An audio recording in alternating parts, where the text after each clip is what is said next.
In the grand hall of the Zaral High Council, the air was thick with anticipation. The towering figures of the council members sat in a semicircle, their elongated forms bathed in the cold blue light of the chamber. Each one was a veteran of countless conquests, their minds honed by centuries of war and diplomacy. They had seen the rise and fall of civilizations across the galaxy, and now their gaze was fixed on a small blue-green world on the outer rim of their empire.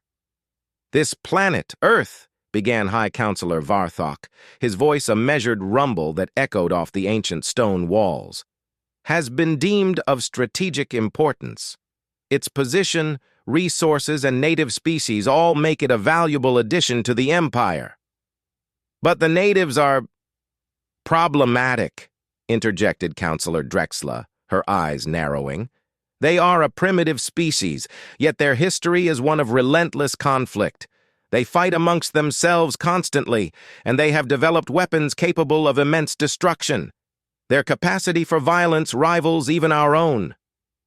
The council murmured in agreement, but Varthok raised a hand, silencing them. "Their technology is crude. Their societies fractured. They are not a unified force. Our intelligence suggests that they will not pose a significant threat. Once we demonstrate our superiority, they will surrender, as others have before them." Drexla nodded, though her expression remained skeptical. "And if they do not?" Varthok's gaze hardened. "Then they will be annihilated. Commander Savril will lead the invasion. He is one of our finest, and he will ensure that the humans learn their place in the galaxy." With that, the decision was made. The council members rose, their meeting adjourned. As they left the chamber, Drexla couldn't shake the uneasy feeling that something was different about this conquest, something the council had overlooked. The Zaral invasion fleet hung in the cold void of space, an armada of sleek, dark vessels arranged in perfect formation. At the center of the fleet was the flagship, the Zarkoth, a massive, wedge-shaped vessel bristling with weapons and shielded by layers of advanced armor. Inside the command bridge, Commander Zavrel stood before a large hollow display of Earth, his black, predatory eyes studying the planet intently. "Status report," he barked, his voice a low, guttural growl that commanded immediate attention. "Fleet is in position, Commander," replied Sub-Commander Valek, a lean, wiry Zaral with sharp features. "All systems are green, and we are ready to deploy the ground quakers on your command." Zavrel nodded, his expression unreadable. "Proceed. Begin the bombardment." Valek relayed the command, and moments later, the ground quakers, a series of cylindrical pods the size of skyscrapers, were launched from the fleet. As they descended toward Earth, their heat shields glowed red-hot, leaving fiery trails in the sky visible from the planet's surface. On the ground, across the major cities of Earth, chaos erupted. Sirens wailed as the massive objects streaked through the atmosphere, causing panic among the population. People ran through the streets, seeking shelter, while the world's governments scrambled to respond to the sudden and unprecedented threat.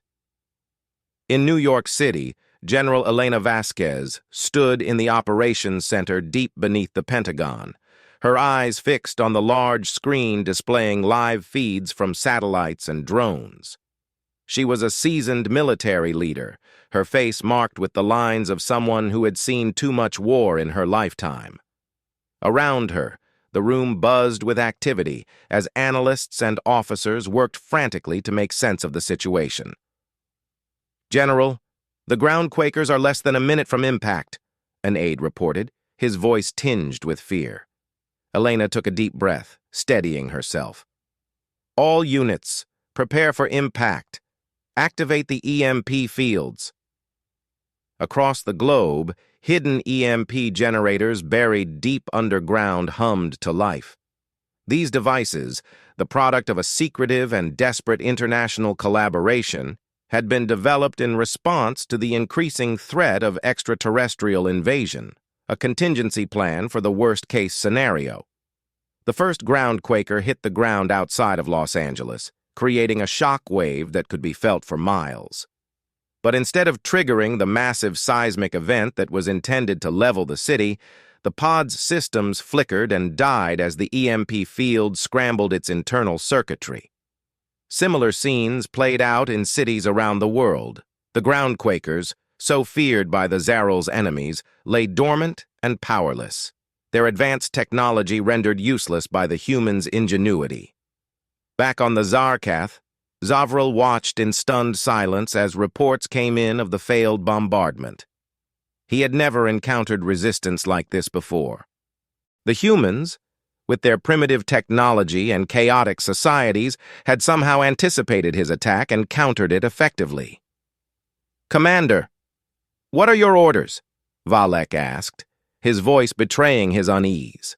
Zavrel's eyes narrowed, his anger simmering beneath his calm exterior. "Deploy the raise squads. I want every human city turned to ash. If they won't bow, then we will burn them out." In the days leading up to the invasion, a coalition of Earth's most powerful nations had secretly met to discuss the mounting evidence of extraterrestrial activity. The signs had been there for months: unexplained anomalies in the skies, intercepted communications in languages no one could decipher, and strange sightings in remote areas. Governments had been in a state of high alert, preparing for the worst while trying to avoid causing a global panic. In a secure underground facility known only to the highest levels of command, representatives from the United States, Russia, China, and several other nations gathered around a large, round table. The room was dimly lit, the atmosphere tense. "This is no longer a matter of if, but when," General Elena Vasquez had said during the meeting. "The data we've collected confirms that an extraterrestrial force is on its way, and their intentions are anything but peaceful." "How can we possibly fight against a force that has traveled across the stars?" asked General Andrei Petrov of Russia, his voice heavy with concern. "We're outmatched in every conceivable way." "We're not without options," Elena had replied, her tone resolute. "We've been working on something. A global defense initiative that incorporates our most advanced technology and tactics. It's a long shot, but it's our best hope." And so, Project Phoenix was born.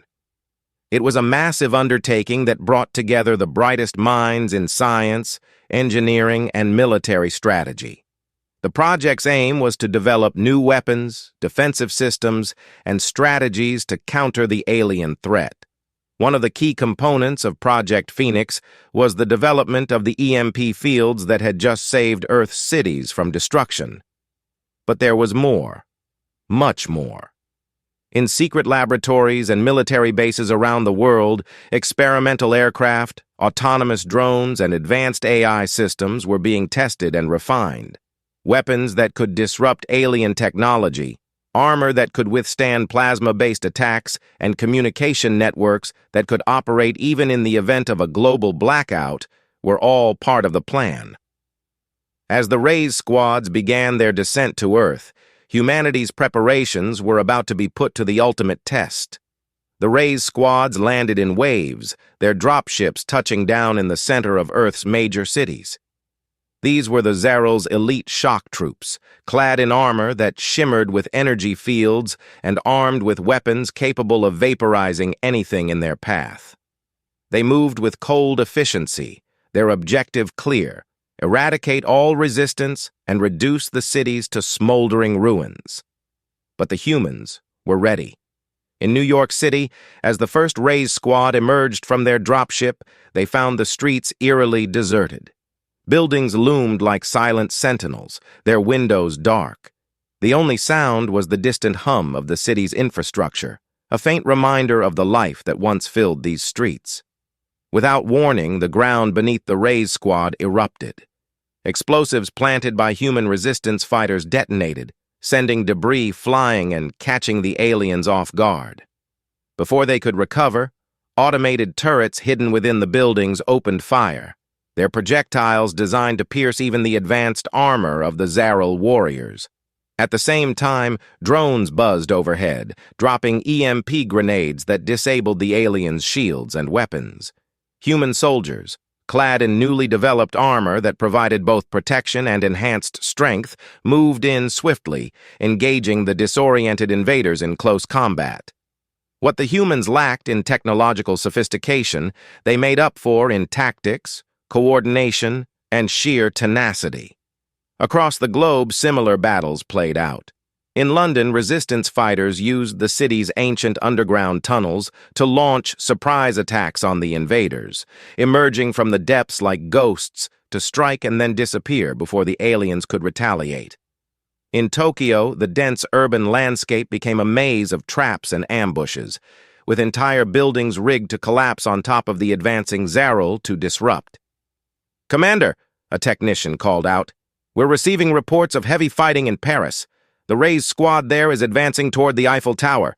They're encountering stiff resistance, but they're making progress." Elena nodded, her mind racing as she considered her options.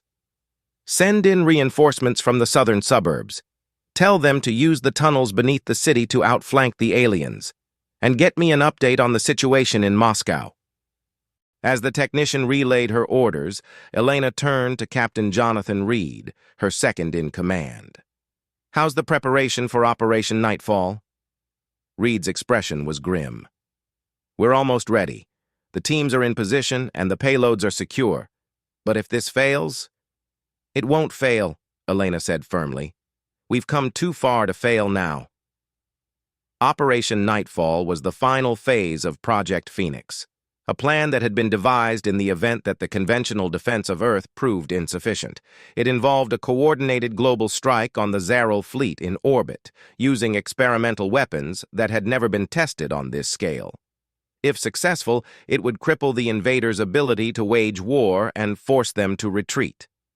On the bridge of the Zarkath, Commander Zavrel paced back and forth, his frustration mounting with each passing hour. The invasion, which should have been a quick and decisive victory, had turned into a protracted and costly conflict. The humans were proving to be far more resilient and resourceful than he had anticipated, and his forces were suffering for it.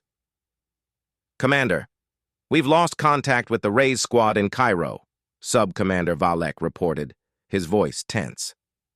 "And the squad in Buenos Aires is requesting immediate reinforcements. They're under heavy attack and are running low on supplies." Zavrel slammed his fist onto the control panel, causing the display to flicker.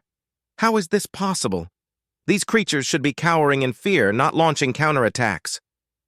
Valek hesitated, choosing his words carefully. "The humans are unlike any species we've encountered before. Their capacity for resistance is extraordinary." Zavrel glared at him. "You mean to say we underestimated them?" Valek didn't reply, but the truth hung heavy in the air. The Zarul, for all their advanced technology and military might, had made a fatal error in their assessment of humanity. They had assumed that the humans would behave like the countless other species they had conquered, crushed under the weight of superior force. But instead, the humans had done the unthinkable. They had fought back, and they were winning. In a final desperate bid to turn the tide, Zavrel ordered an all-out assault on Washington, D.C., the heart of human leadership. He hoped that by decapitating the enemy's command structure, he could break their will to fight and force them to surrender. As the Zarul fleet descended on the capital, they were met with a ferocious defense.